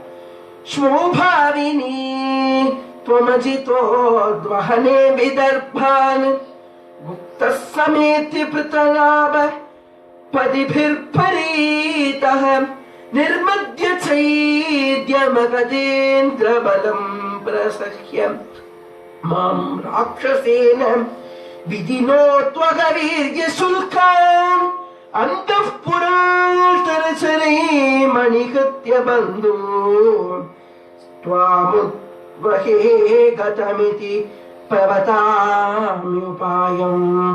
பூர்வேத்யுரஸ்தி மஹதி குலதேவ யாத்ரா யஸ்யாம் பகீர்நவவதூர் கிரிஜாம் உபேயாத். இப்போ ருக்மிணி அழகா சொல்றா இந்த 2 ஸ்லோகங்கள்ல எப்படி என்ன நீ கல்யாணம் பண்ணிக்கணும்னு கண்ணன் சொல்றாளா. ஸ்வோபாவினி துவமஜிதோ துவகனே விதர்ப்பானு, விதர்ப்ப நாட்டில் நான் இருக்கேன். ஏன்னா பகவான் ஒருவேளை யாரோ ஒருத்திக்கிட்ட இருந்து லெட்டர் வருதுன்னு நினைச்சுண்டு விதர்ப்ப நாட்டுக்கு வர்றதுக்கு பதிலா மறந்தாப்புல பிருந்தாவனத்துக்கு போயிட்டா என்ன பண்றது? சிசுபால கல்யாணம் பண்ணிடுவானே. அதனால ஒரு அணுவா பார்த்து பார்த்து பார்த்து பார்த்து முடிவு பண்றாலும் நான் விதர்ப்ப நாட்டுல இருக்கேன் கண்ணா, உனக்கு தெரியாதது கிடையாது. லோக்கத்தை படைச்சவன் நீ, என்ன படைச்சவன் நீ, எனக்கு உனக்கு தெரியாதா என்ன பத்தி, நான் எங்க இருக்கேன்னு உனக்கு தெரியாதா, என்ன வந்து அழைச்சுக்கோ அப்படின்னு ராட்சச விவாகம் பண்ணிக்கோ அப்படிங்கிறாளாம். விவாகத்துல நிறைய விதம் இருக்கு. ராட்சச விவாகம்ங்கிறது என்னன்னா, அந்த பொண்ணாத்துக்காரா யாருக்குமே விருப்பம் இல்லை, ஆனா பொண்ணுக்கு மாத்திரம் விருப்பம். அப்படின்னா பொண்ணோட அப்பாவுக்கும் இங்க விருப்பம், பொண்ணோட அண்ணா யாருக்கும் விருப்பம் கிடையாது, வந்த சொந்தக்காரா யாருக்கும் விருப்பம் கிடையாது. அந்த விவாகத்துல கண்ணனம் பெருமான் வந்தால் ருக்மிணியை ஏத்தினால் கிளம்பிட்டான். அப்படி ஒரு விவாகம் தான் ராட்சச விவாகம் அப்படிங்கிறது. ராட்சசாலாம் பிடிச்ச இடத்துல போய் ஒருத்தைய பிடிச்சு கல்யாணம் பண்ணிடுவாள். அந்த மாதிரி விவாகத்துக்கு ராட்சச விவாகம். பகவானே நானே சொல்றேன் இது தப்பு கிடையாது, என்னை இப்படி வந்து கல்யாணம் பண்ணிக்கோ. ஏன்னா சிங்கம் குள்ளநரி கிட்ட இருந்து அந்த தன்னோட உணவை காப்பாத்திக்கணும்னா குள்ளநரியை அடிச்சுதான் ஆகணும். ராட்சசத்தனம் அந்த இடத்துல வேணத்தான் வேணும். சீரிய சிங்காதனத்திலிருந்து ஆண்டாள் அதே விஷயத்த சொல்றான். நீ சிங்கம் மாதிரி வந்து என்ன காப்பாற்று அப்படின்னு அந்த ஆண்டாளே ருக்மிணி, ருக்மிணியே ஆண்டாள். 2 பேரும் அத்தனை விஷயத்த சொல்லியிருக்காங்க. என்ன ஒரே விஷயம், ருக்மிணி ஸ்ரீதேவி, ஆண்டாள் பூமாதேவி. 2 பேரும் பெருமான 2 மனுஷ அவதாரங்கள்ல வந்தார்கள்.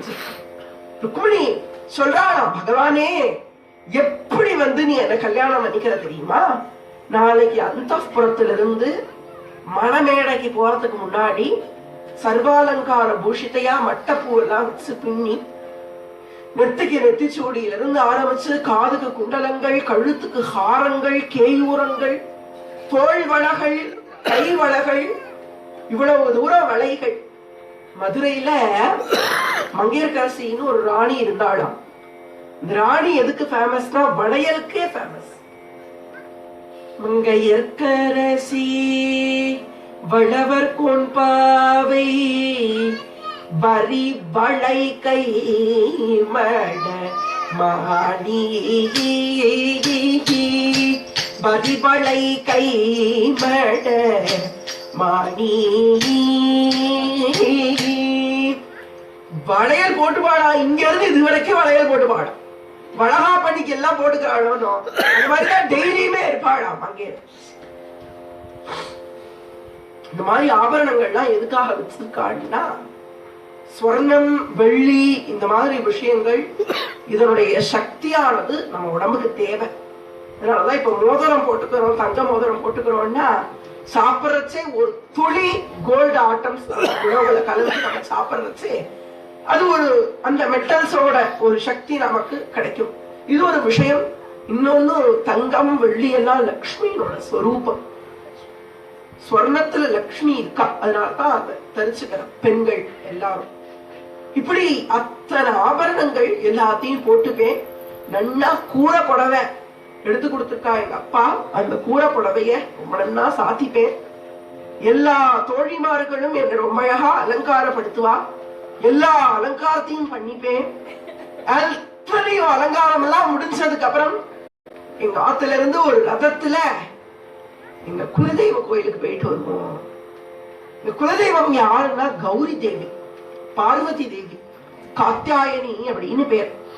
9 நாட்கள் அந்த காத்தியாயனிக்காகத்தான் நவராத்திரி விரதத்தை இருக்கும். அவள்தான் தபஸ் பண்ணி அப்பேற்பட்ட ஒரு ராட்சசனை துஷ்டனாகி மகிஷாசுர சம்ஹாரம் பண்ணினா. ஐகிரி நந்தினி நந்திதமே விஸ்வ வினோதினி நந்தினுதே गिरिवरविंद्य शिरोधिनि वक्षिनि विष्णु विलास विष्णुते भगवति हेसिति कुंजकुटुं भूरि कुटुंबिनि भूरि कृते जय जय हे महिषासुरमर्दिनि रंगकपर शैलसुते जय जय हे महिषासुरमर्दिनि रंगकपिनि शैलसुते रंगकपिनि शैलसुते कात्यायनी महामाये देवी महात्म्य. அப்பேற்பட்ட தேவி அவளை பூஜை பண்றதுக்காக காத்யாயனியினுடைய இந்த கௌரியினுடைய ரூபத்தை தரிசனம் பண்றதுக்காக உங்களோட குலதெய்வமான கௌரிய பார்த்துட்டு தான் மணவரைக்கு என்ன கூட்டிட்டு போவா.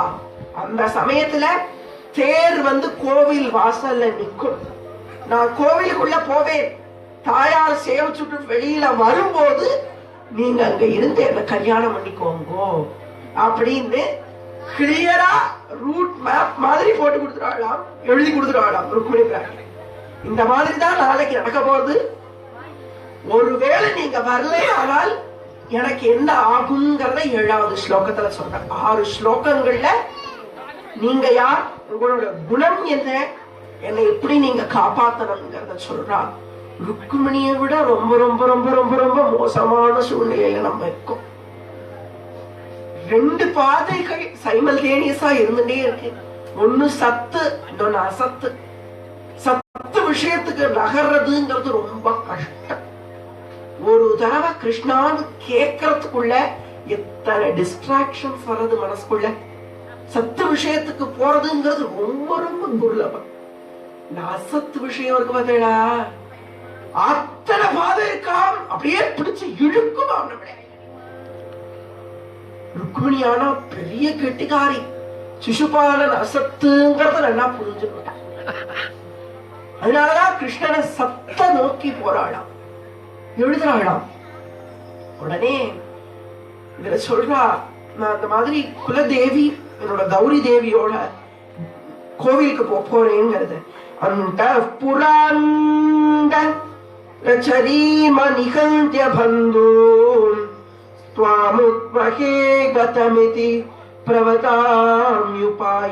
அவர் உபாயம் சொல்றேன். அந்த மாதிரி என்ன நீங்க என்ன கூட்டிட்டு போங்க அப்படின்னு. பூர்வேத்யுரஸ்தி மஹனி குலதேவ யாத்ரா, குலதேவியான கௌரிய நோக்கி நாம் போகக்கூடிய யாத்திரையில யஸ்யாம் பகிர்நவது கிரிஜையாகிய மலையத்துஜனுக்கு குழந்தையா பிறந்த அந்த கௌரி தேவி, அவளாலதான் நாங்கெல்லாம் வாழ்ந்து இருக்கோம். சிவபெருமானை கரம் பற்றின அந்த கௌரியினுடைய ஒரு ஆலயத்துக்கு நான் போறேன்.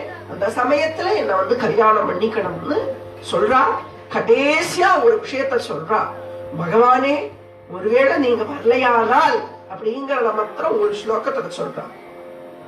யஸ்யாங்கிரி பங்கஜரஜஸ்னபனோ மகந்தோ வாஞ்சத்யுமாபதிரிவாத்மதமோபஹத்யை யஹ்யம்புஜாக்ஷணலபேய பவத் பிரசாதம் ஜஹ்யாமசூன் விரதகிருஷான் சதஜன்மபிஸ்யாத். நான் 100 ஜென்மம் எடுக்கிறதுக்கும் அசரமாட்டேன், உன்னை அடைஞ்சே தீருவேன். ஒருவேளை இப்படி வரலையா, எனக்கு ஒரு கஷ்டம் கிடையாது, அப்படியே பிராண பரித்தியாகம் பண்ணுவேன். எப்படி தாக்ஷாயணி சிவநாமம் இல்லாமல் ஒரு யாகம் நடக்கிறது தப்புங்கிறத உணர்ந்து யாக அக்னியிலே தன் தேகத்தை பரித்தியாகம் பண்ணினாலோ, அதே போல நீ எனக்கு கிடைக்காட்டி யோக அக்னியிலே நான் உயிர் விட்டு 100 ஜென்மம் எடுத்தாலும் உன்னை நான் கல்யாணம் பண்ணிக்காம விட மாட்டேன். தன்னுடைய ஒரு திருடமூர்த்தமான அந்த பக்திய, ஒரு இருக்கிறதுலயே வசந்ததான அந்த சரணாகத்தியை இந்த இடத்துல காமிக்கிறாளாம். எத்தனை ஜென்மம் நீ எனக்கு கொடுத்தாலும் பரவாயில்ல, ஒன்னு சரணாகதி பண்ணுவேன் அப்படிங்கக்கூடிய ஒரு விஷயத்தை சொல்றாள் ஸ்ரீ ருக்மிணி பிராட்டி. இது எல்லாத்தையும் எழுதி ரொம்ப அழகா அந்த பிராமணோத்தமர் கிட்ட கொடுத்து பகவான் கிட்ட இதை சேர்த்துச்சுடுங்கோப்பான்னு சொல்லி உன்னுடைய அப்பாவா அவர் அனுப்புறாளாம். அவர் பாதத்துல விழுந்து சேவிச்சு இதை கொடுத்த உடனே, ருக்மிணி நீ சௌபாகியவதியா இருப்பவா, கிருஷ்ணன் சத்தியமா உன்னை வந்து கல்யாணம் பண்ணிப்பா, இதுக்கு நான் கேரண்டின்னு கிளம்புறாரு. ஒரு பிராமணோத்தமரோட வார்த்தையை பொய்யாக்கப்படாதுங்கிறதுக்காக பகவான் துவாரகையில உட்கார்ந்து இருக்கார் சிம்மாசனத்துல.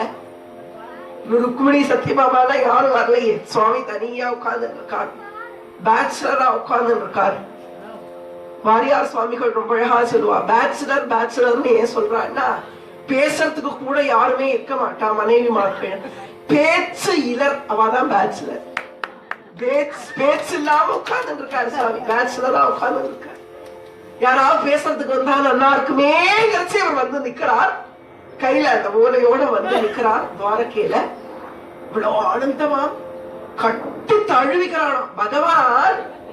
ருக்மிணியோட லெட்டர் கொண்டு வந்தவரையே ருக்மிணி நினைச்சுட்டா, கட்டி தழுவிக்கிறானோ இந்த பிராமணோத்தவர். கட்டி தழுவிக்கிறான், கால்ல விழறான். கிருஷ்ணன் கண்ணீரால் அவர் பாதத்தை அலம்புறான். இப்படி வந்திருக்கேளே, என்ன தேடி வந்திருக்கேளேன்னு கூப்பிட்டு நல்லா சாப்பாடு போட்டு இருக்கான். இவர் எதுக்கு வந்தோன்னே மறந்து போயிட்டார், சாப்பிட ஆரம்பிச்சுட்டார். உடனே பகவான், ஐயோ இவர் எங்கேயாவது மறந்து விடுஞ்சுட போறது, ருக்மிணி வெயிட் பண்ணிட்டு இருக்காளே, இவர் வாயிலிருந்து அதை வர வைக்கணும்னு, சுவாமி எதுக்கு வந்தேன்னு கேட்க முடியுமா, வந்தவரை போய் உட்கார வச்சு சாப்பாடு போட்டு. உடனே பகவான் சர்வசக்தனாச்சு, பிராமணோத்தமரோட ஹிருதயத்துல போய் பகவான், ஏன் முட்டாள், எதுக்கு வந்தோமோ அதை பாரு, சாப்பிட்டு இருக்கேன்னு ஒரு மனசுல ஒரு எண்ணம் வர்றது. சாப்பிட்டு இருந்தா படார்ந்து சாதத்தை கீழே போட்டு எழுந்துட்டார். கிருஷ்ண உடனே சொன்னாரா, எதுவுமே தெரியாத மாதிரி, சுவாமி முதல்ல சாப்பிடுங்க, பொறுமையா பேசிக்கலாம் அப்படின்னு. உடனே இல்ல கிருஷ்ணா, சாப்பாடு எப்ப வேணா சாப்பிட்டுக்கலாம், அதை விட முக்கியமான விஷயம் ஒண்ணு கொண்டு வந்திருக்கேன். விதர்ப்ப நாட்டு இளவரசி உங்களுக்காக ஒரு சந்தேஷம் கொடுத்திருக்கா அப்படின்ன உடனே பகவானோட ஒரு குணத்தை பாருங்க. பர்சனல்ங்கிறதே கிருஷ்ணன் கிடையாது. நம்மளாலதான் என்ன பண்ணிருப்போம், இந்த லெட்டரை குடியான்னு வாங்கி இல்லவா படிச்சிருக்கோம். பகவான் என்ன தெரியுமா பண்ணா, சுவாமி நீர் அதை படிங்கோன்னு சொன்னானா பகவான். ஏன்னா இது அல்பமான இந்த லோகத்துல இருக்கிற மாதிரி காதல் கடிதம் கிடையாது, சரணாகதிக்கான கடிதம். அதனால இவர் என்ன பண்ணினாரா, தான் வாங்கி அந்த கடிதத்தை படிக்காமல் நீங்க படிங்கோன்னு சொன்னாரா. இப்பேற்பட்ட ஒரு விஷயம் கிருஷ்ணன் கிட்டதான் இருக்கு. தனக்குன்னு ஒரு பர்சனலான விஷயம் கிடையாது, எல்லாமே எல்லாத்துக்கும். நீங்க படிங்கோன்னு சொல்றா, இவர் படிக்கிறதாட்டம் பாகவத்லாம். ஜஸ்ட் அந்த லெட்டரை கொடுக்கறா, அதை வாங்கிட்டு போறா. அந்த 7 ஸ்லோகத்தையும் இந்த பிராமணர் படிக்கிறாப்புலதான் பாகவதமே சொல்றது. இந்த விஷயத்தை எழுதி அத்தனையும் படிக்கிறார். கிருஷ்ணன் அழறானாம் இதை கேட்டு. சோ என் மேல இப்படி ஒரு பக்தையா அப்படின்னு அழறானாம் பகவான். பக்தாளை பார்த்தா பகவானுக்கு ஆனந்த பாஷ்பம் வருவான் கண்ணுல. என் பேர சொல்றாளா, நான் உடனே வரேன்னு வருவானாம் பகவான். கஜேந்திரன் தன்னை கூப்பிடுறது தெரிஞ்சுண்டு ஆதி மூலமே உடனே அத்தனை தேவதைகளும் விலகி போக போக போக போக நான் ஆதி மூலம்னு வந்து நின்னானோ, அந்த மாதிரி என்னை யாராவது கூப்பிட மாட்டாளான்னு இருக்கிறவன் முன்னாடி 7 ஸ்லோகத்தையும் அவர் வாசிச்ச உடனே கட்டி பிடிச்சுட்டானாம் இந்த அந்தனரை. ஏறுங்கோ கிளம்புவோன்னு ராத்திரியா துவாரகையிலிருந்து கிளம்பிட்டான் பகவான். கிளம்பியாச்சு, அந்தனரையும் ஏற்றி உட்கார்ந்துடாச்சு பக்கத்திலேயே. நேரா ருக்மிணியினுடைய கிரகத்தை நோக்கி விட்டு அந்தனரை இறங்க சொல்லி, சுவாமி நீங்க நேரா போய் ருக்மிணி கிட்ட சொல்லுங்க, கிருஷ்ணன் வந்தாச்சு, கிளம்புமா, எல்லா அலங்காரத்தையும் பண்ணிக்கோ. ஏன்னா அலங்காரம் பண்ணிக்கும் போது ஒரு பெண்ணானவள் நல்ல மனநிலையோட பண்ணிக்கணும். ஒருவேளை கிருஷ்ணன் வரலை அப்படின்னு நினைச்சுட்டு இருந்தா, வருவானா நினைச்சுட்டு பண்ணிட்டு இருந்தா கூட ருக்மிணி திருப்தியோட அலங்காரம் பண்ணிட்டு இருக்க மாட்டான். தன்னை கல்யாணம் பண்ணிக்க போற பொண்ணு நல்ல அலங்காரத்துல வர வேண்டாமா? அதனால பகவான் என்ன பண்ணாரா, கிருஷ்ணன் வந்தான்ங்கிற செய்தியை சொன்னதுக்கு அப்புறம் ருக்மிணி போய் அலங்காரம் பண்ணிக்க போனாரா. அப்பதான் அலங்காரம் நல்லா இருக்கும். ருக்மிணி பியூட்டி பார்லருக்கு போயாச்சு, ரொம்ப அழகா அலங்காரம் பண்ண ஆரம்பிச்சாச்சு. அத்தனை செடிமார்கள் எல்லாரும் வந்து கோலாகலமா அலங்காரம் பண்ணி விடுறா. ரொம்ப அழகான அலங்காரம், ஸ்ரீதேவி மாதிரி இருக்காளாம், மகாலட்சுமி மாதிரி அந்த ருக்மிணி பிராட்டியார் கிளம்பியாச்சு. ததனு வந்தே துமிந்து முகி சிவான் விகித மங்கள பூஷண பாசுரா, மங்களமான பூஷணங்களை எல்லாம் தரிச்சுண்டாச்சு. ருக்மிணி பிராட்டி கிளம்பியாச்சு. கிளம்பினவள் என்ன பண்ணினாளாம், அத்தனை ஆபரணங்கள் சர்வாலங்கார பூஷித்தியா மகாலட்சுமி மாதிரி தோழிமார்களோட ரதத்துல ஏறி நின்றாள். அம்பாளோட கௌரியினோட ஆலயத்துக்கு போய் அந்த ரதம் இறங்க போறது. அந்த சமயத்துல பார்வதியினுடைய தரிசனத்துக்காக அந்த புறத்திலிருந்து புறப்படுறாள். நிரகமத் பவதர்ப்பித ஜீவிதா ஸ்வபுரத புரத சுபவதாவிருதா, அப்படி அவ்வளவு அழகா ஸ்ரீதேவி மாதிரி கிளம்பினாள். ருக்மிணி பிராட்டி கிளம்பியாச்சு. தேர் கடகடன்னு போறது, போய் இறக்க போறார் தேர. ஸ்ரீதேவி ஆகிய அம்பிகை பார்வதியினுடைய ஆலயத்துக்கு போறா. அந்த சமயத்துல பார்வதி தேவி உள்ள இருக்கா. சிலா ரூபத்துல இருந்த அம்பாள் நிஜமா வந்து பேசுறாளா, ஹே ருக்மிணி, நீ எதுவும் நினைச்சுக்காத, இவ்வளவு கோலாகலமா அத்தனை பேர் முன்னாடியும் உனக்கு கல்யாணம் நடக்கலையே எல்லாம் நினைச்சுக்காத, இது வந்து ஒரு கல்யாணத்துக்கான முன்னோட்டம் தானே தவிர்த்து துவாரகையில கொண்டு போய் கல்யாணம் பண்ணிக்க போறான் பகவான். இப்போ கிருஷ்ணர் என்னோட அண்ணா, நான் கிருஷ்ணருக்கு தங்க கூட இருக்கணுமே, நாத்தனார்தாலே தாலி முடிச்சு போடணும், அதனால நான் இருக்கேன், ஏன் கண்ணு முன்னாடிதான் உங்களுக்கு கல்யாணம் நடக்க போறது அப்படின்னு தாயார் உள்ள இருந்து சொல்றாளாம். நான் உங்களுக்கு ஆசீர்வாதம் பண்றேன் முதல்ல. ஏன்னா ஆதிசங்கர பகவத் பாதாளி சொல்றா, இந்த லோகத்துல எல்லாரும் மரித்தாலும் மறிக்காத ஒருத்தர் சிவபெருமான். ஏன்னா பார்வதியோட மாங்கல்ய பாக்கியம் அது. பார்வதி தேவி மாதிரி யாருக்கும் அந்த மாங்கல்ய பாக்கியம் கிடைக்கலையா, அவ்வளவு சுமங்கலியா பார்வதி தேவி. அதனாலதான் ஒரு சின்ன விஷயமா இருந்தாலும் எல்லா மங்களங்கள்லையும் மங்களமானவள் பார்வதி. சர்வ மங்கள மாங்கல்யே சிவே சர்வார்த்த சாதிகே சரண்யே த்ர்யம்பகே கௌரி நாராயணி நமோஸ்துதேன்னு என்னென்னைக்கும் மங்களமா இருக்கக்கூடியவள் அந்த தேவிதான். அவளே ஆசீர்வாதம் பண்றாளா, நான் எப்படி சுமங்கலியா இருக்கேனோ அதே மாதிரி நீயும் தீர்க்க சுமங்கலியா இருன்னு ஆசீர்வாதம் பண்ணி அனுப்புறா. வாசல்ல எட்டு வைக்கலாம், அப்படியே பக்குவமா எட்டுட்டா வைக்கிறா. கிருஷ்ண வர்ணமே வர்ணமேன்னு. என்ன ஆச்சா, பகவான் அங்க ருக்மிணி பிராட்டியினுடைய கிரகத்துல அந்தனரை இறக்கி விட்டு செய்தி சொல்ல வச்சவன் அங்கிருந்து தேர ஒட்டிண்டு கட்ட கட்ட கட்ட கட்டன்னு தாயார் கிளம்பி வந்து அந்த மேக்கப் போட்டு வர்ணத்துக்குள்ள அந்த ஒரு க்ஷண நேரத்துல வந்து கோவில் வாசல்ல தேரோட வந்து பகவான் நிக்கிறானா. சும்மா தேர்ச்சியா வந்த மாதிரி நிக்கிறான் பகவான். ருக்மிணி சொல்லியிருக்கா, ஒருவேளை நீ வந்தங்கிறது எல்லாத்துக்கும் தெரிஞ்சுனா சிசுபாலன் அலாட் ஆயிடுவான், அதனால வேண்டாம். உடனே பகவான் மனசுல சொல்லினாரா, சிசுபாலனாவது அலாட் ஆகிறதாவது அவனே கனவு லோகத்துல மிதந்து இருக்கான். ருக்மிணியை கல்யாணம் பண்ணிக்க போறேன், ருக்மிணியை கல்யாணம் பண்ணிக்க போறேன்னு அவன் மிதந்து இருக்கான். அவன் எல்லாம் அலாட் ஆக மாட்டாமா, நீ பாட்டு வா, நான் அவனை கல்யாணம் பண்ணிக்கிறேன்னு வாசல்ல தேரோட நிக்கிறான். தாருகன்கிறவன் கிருஷ்ணனுக்கு தேரோட்டி இருக்க சுவாமி அந்த தேர்ல அப்படி வந்து கேஷுவலா இங்க இருந்து அந்த தேர் வந்து கோவில் வாசல் நிக்கிறது. தாயார் தேர் வந்ததை பார்த்துட்டா, தேர்ல கிருஷ்ணன் தான் இருக்கானான்னு பார்க்கணும். இப்போ அந்த காலத்துல எல்லாம் எப்படி இருந்தான்னா, நேருக்கு நேரா ஒரு ஆணை ஒரு பெண் பாக்குறதுக்கு கூச்சப்படுவான். எப்படி அப்படியே எழுந்து பார்க்க விட முடியுமா? இப்படி என்ன பண்ணா தெரியுமா, மேல அப்படி போத்தின்னு இருக்காளோன்னு மேரேஜ் ட்ரெஸ்ல இந்த இதை அப்படியே சரிப்படுத்திக்கிற மாதிரி இப்படி எழுந்து இப்படி பார்த்துட்டாளா, கண்ணனை பார்த்துட்டான். கண்ணன் இருக்கான் அழகா புல்லாங்குழல இடுப்புல சொருகிண்டு இப்படி கை ரெண்டையும் கட்டிண்டு தேர்ல நிக்கிறத பார்த்துட்டாளா.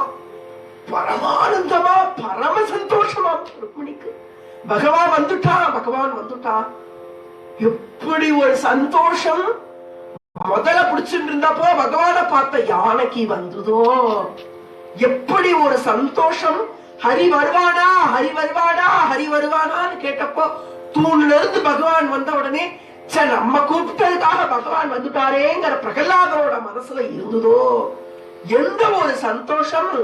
நம்ம குழந்தைகளை காப்பாத்துறதுக்காக பகவான் வாமனாவதாரம் பண்ணிட்டான்னு அதிதியோட மனசுல இருந்ததோ அந்த சந்தோஷம் என்ன ரட்சிக்கிறதுக்கு, இந்த பந்தத்துல இருந்து என்ன விடுதலை பண்றதுக்கு பகவானே வந்துட்டாங்கிற சந்தோஷம் ருக்மிணிக்கு வந்துட்டான்.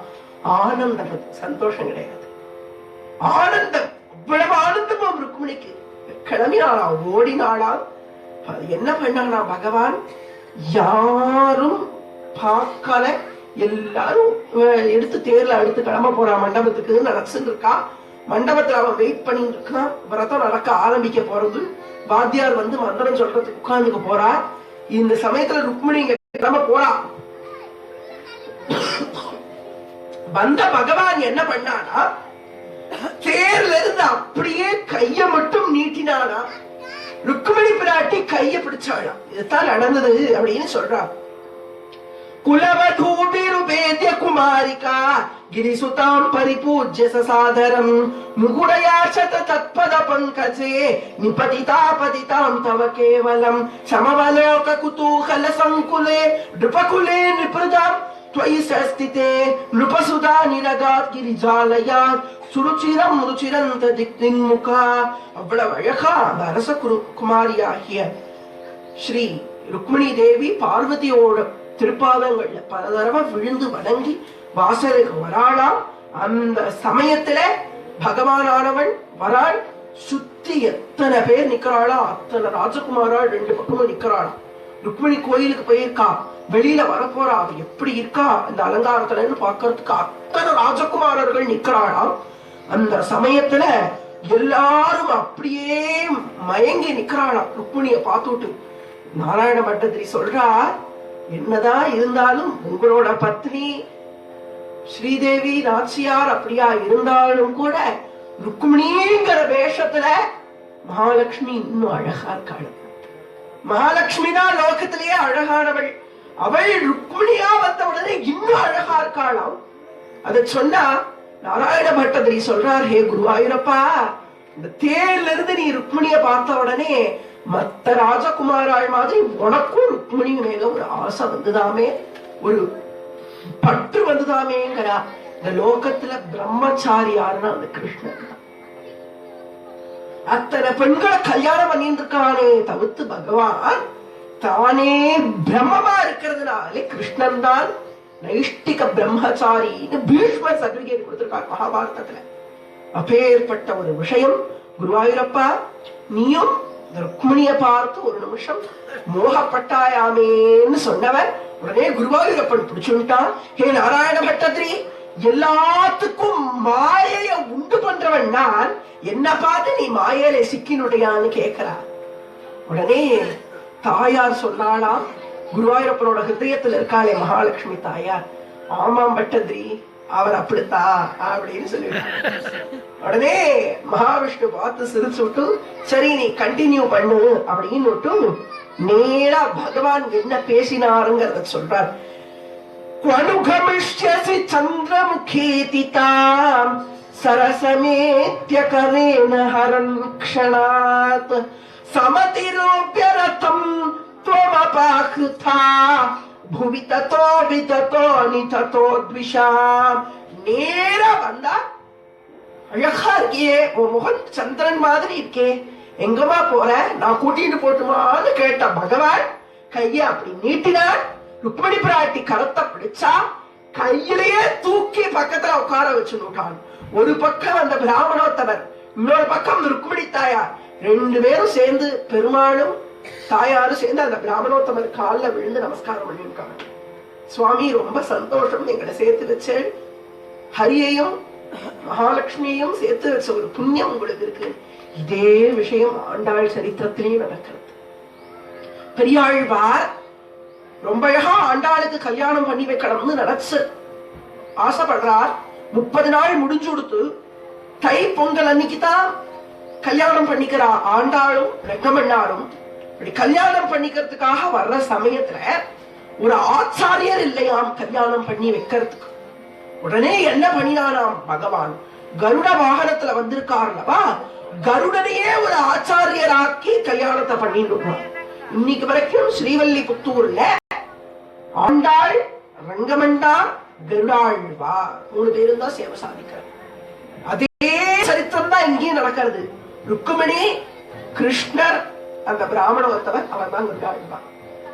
2 பேரும் ஆச்சாரிய ஸ்தானத்துல இருந்து அவருக்கு ஒரு நமஸ்காரத்தை பண்ணி கிளம்பியாச்சு. பிராமணோத்தமர், சுவாமி உங்க 2 பேர்த்தையும் சேர்த்து வைக்கிற வேலைக்குத்தான் வந்தேன், அது முடிஞ்சுடுத்து நான் கிளம்புறேன்னு தேர்ல இருந்து இறங்கினார்.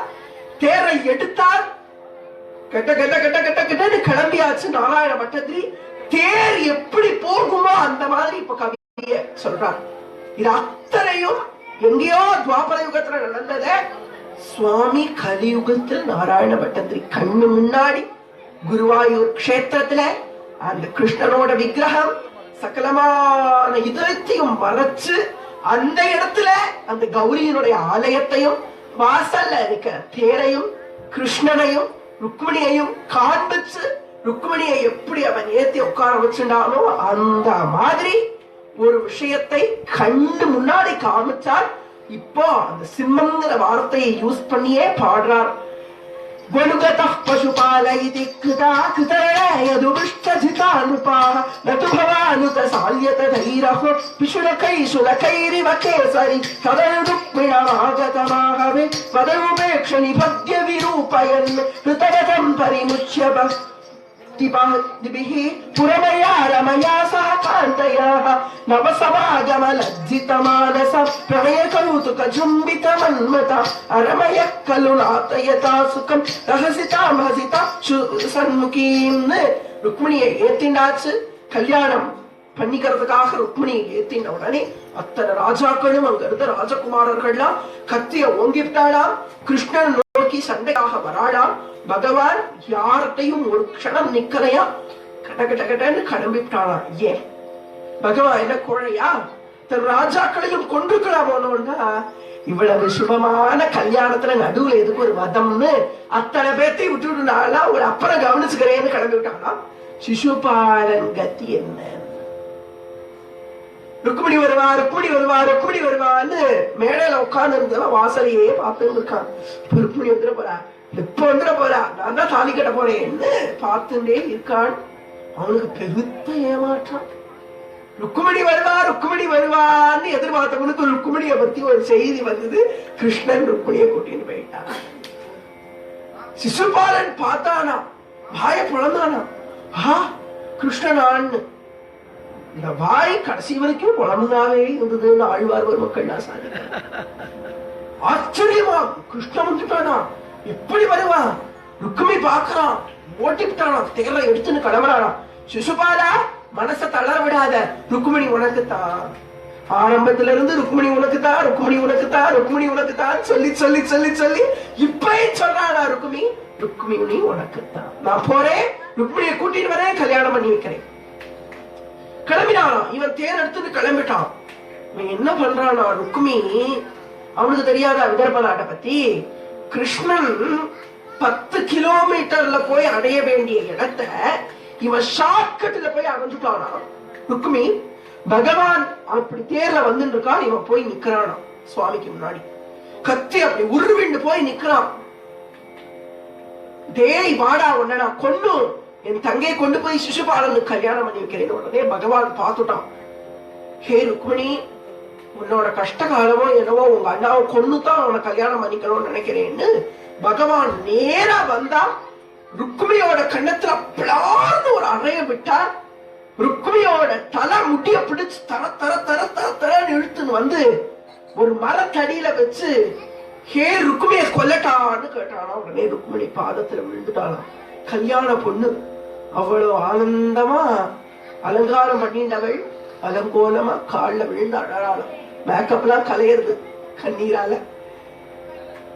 உடனே ருக்மிணி சொல்றாளா, சுவாமி எங்க அண்ணா, சுவாமி என்னதான் துஷ்டனா இருந்தாலும் எங்க அண்ணா ஆச்சே, அவனுக்கு ஏதாவது ஒரு தண்டனையை கொடுத்து அனுப்பிச்சிருங்கோ, அவனை கொல்ல வேண்டாம்னு. உடனே பகவான் என்ன பண்ணானா, சிறைச்சுட்டானா தலையில இருந்த முடி எல்லாத்தையும். மொட்டை அடிச்சு ஓட விட்டுட்டானாம் ருக்மிணிய மறுபடியும் வண்டியில ஏத்திண்டார், தேர்ல ஏத்திண்டார், கிளம்பினார்.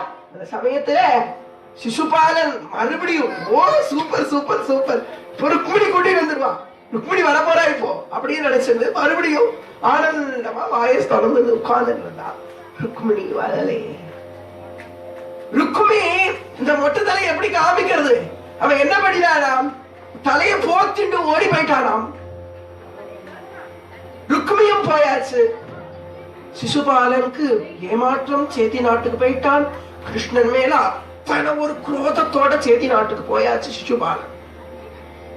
விவிதரேவ மகர்நிஷம் பிரமதமா கலயல் புனரேகத.